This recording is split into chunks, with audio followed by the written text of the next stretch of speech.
കുടുംബത്തിലെ പെൺകുട്ടികൾക്ക് Gulf visa വാഗ്ദാനം ചെയ്യും. അങ്ങനെ വലിയ സ്വപ്നങ്ങളുമായി കേരളത്തിൽ നിന്നും കടൽ കടന്നെത്തുന്ന യുവതികൾ ചെന്നു വീഴുന്നത് സെക്സ് റാക്കറ്റ് സംഘത്തിലേക്ക്. ഒട്ടേറെ മലയാളി യുവതികൾ ഇരകളായി വിവിധ ഗൾഫ് നാടുകളിലുണ്ട്. അജ്മാനിൽ മാനസിക നില തെറ്റിയ നിലയിൽ ആലപ്പുഴ തോട്ടപ്പള്ളി സ്വദേശിനിയായ 25-കാരിയെ കണ്ടെത്തിയതിന് പിന്നാലെയാണ് ദുരിത കഥകൾ ഒന്നൊന്നായി പുറത്തു വരുന്നത്.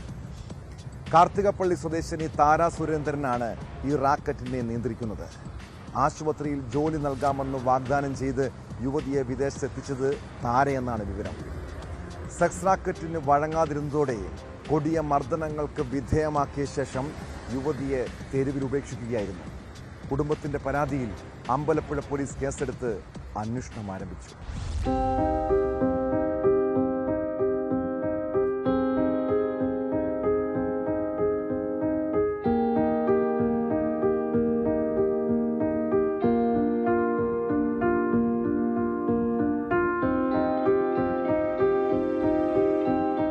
ചെറുപ്രായത്തിൽ തന്നെ ഭർത്താവ് ഉപേക്ഷിച്ച യുവതി.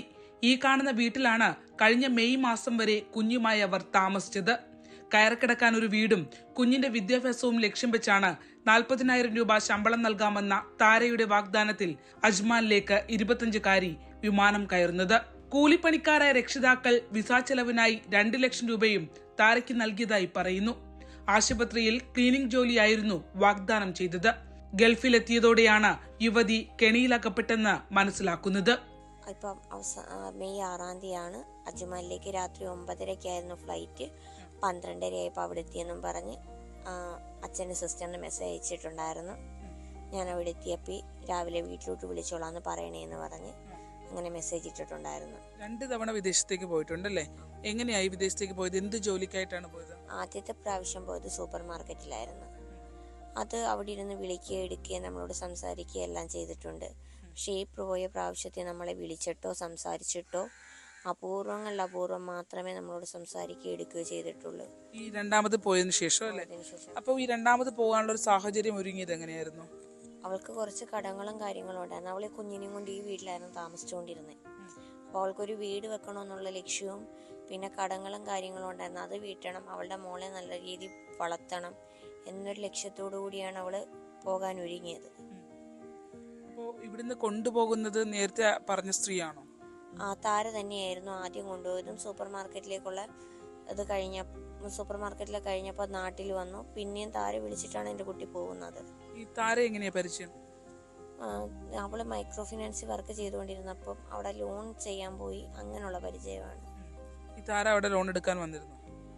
താര ലോൺ ചെയ്യാനായിട്ട് അവൾ അവിടെ പോയിട്ടുണ്ടായിരുന്നു. താരയുടെ ഭർത്താവിന്റെ വീട്ടിലും താരയുടെ വീട്ടിലും പോയിട്ടുണ്ടായിരുന്നു. താര എന്ത് പറഞ്ഞാണ് അനിതി പരിചയപ്പെടുന്നത്? നേരത്തെ ഇവർ കിണിയുടെ കടയിൽ നിന്നുള്ള പരിചയം ഉണ്ടായിരുന്നു. അത് കഴിഞ്ഞ് പിന്നെ പരിചയപ്പെടുന്നത് ഈ ലോണിന്റെ ചെയ്യാൻ പോയപ്പോൾ അങ്ങനെയുള്ള പരിചയമായിരുന്നു. വീട്ടിലേക്ക് വീഡിയോ കോൾ ചെയ്യാനോ വിവരങ്ങൾ പങ്കുവെക്കാനോ അനുവദിച്ചിരുന്നില്ല. ഒടുവിൽ വീട്ടുകാരെ ബന്ധപ്പെട്ടപ്പോൾ മാനസിക നില തകർന്ന അവസ്ഥയിലായി. മർദ്ദനമേറ്റ് മുഖം വീങ്ങിയിരുന്നെന്നും സഹോദരി പറയുന്നു. മുടി തലയിൽ നിന്ന് വടിച്ചു മാറ്റി.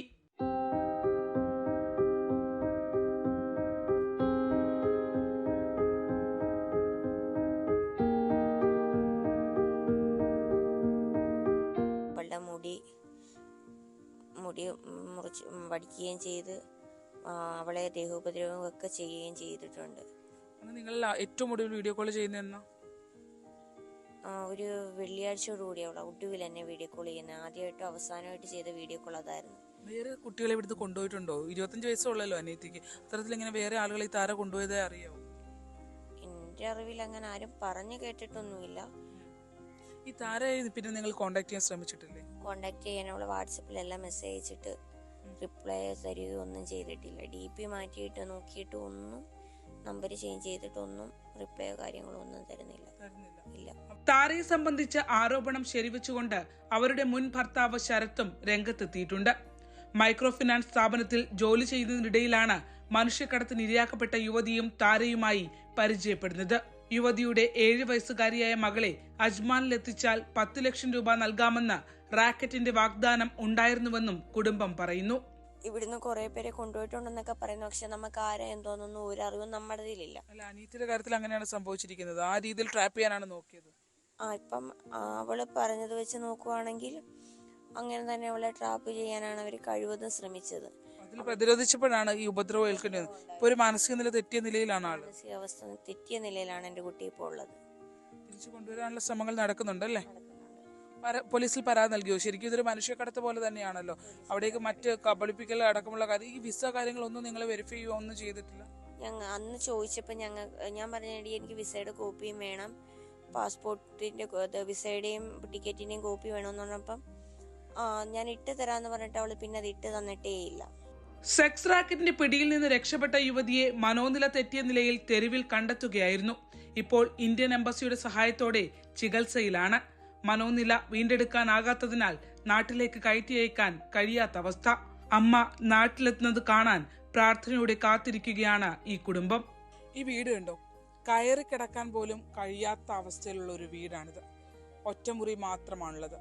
വലിയ ആഗ്രഹങ്ങളൊന്നുമില്ലായിരുന്നു. ഒരു 2 മുറി വീട് വെക്കണം, ഒപ്പം തന്നെ ഈ കുഞ്ഞിനെ മികച്ച വിദ്യാഭ്യാസം നൽകി പഠിപ്പിക്കണം. ഈ 2 ആഗ്രഹങ്ങളുടെ പുറത്താണ് ആ അമ്മ കടൽ കടന്നു പോയത്. പക്ഷെ അവളുടെ ജീവിതം ദുരന്ത സമാനമായ ഒരു സാഹചര്യത്തിൽ ഇപ്പോൾ അവസാനിച്ചിരിക്കുകയാണ്. ആ ഒരു സ്ഥിതി ആ യുവതിക്ക് വരുത്തി വെച്ചവർക്കെതിരെ കർശന നിയമ നടപടി പോലീസ് സ്വീകരിക്കണം. ആലപ്പുഴ തോട്ടപ്പള്ളിയിൽ നിന്നും ശരണ്യ സ്നേഹജൻ, ന്യൂസ് 18. RSS ക്യാമ്പിൽ 4-ാം വയസ്സ്